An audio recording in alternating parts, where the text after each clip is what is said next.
person.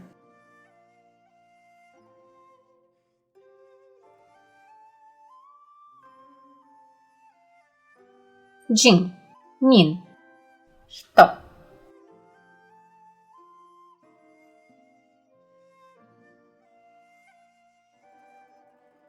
日本人 a Japanese person. 三人 three people.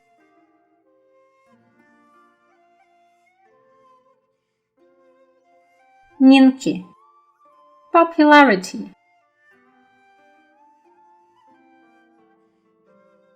人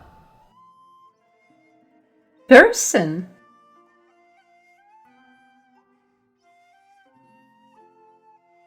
一人 one person.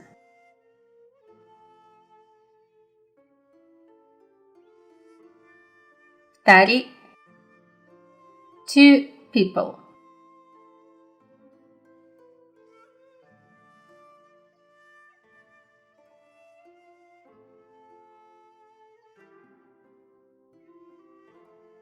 日本のアニメはアメリカ人に人気があります。Japanese anime is popular among Americans.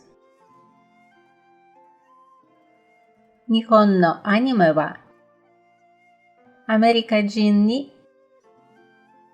人気があります。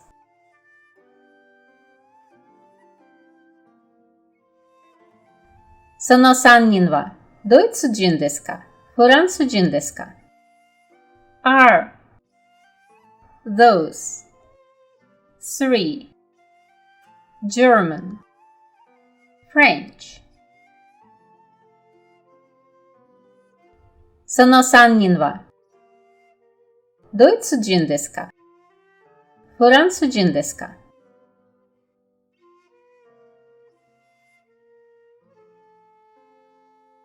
Thanks for watching!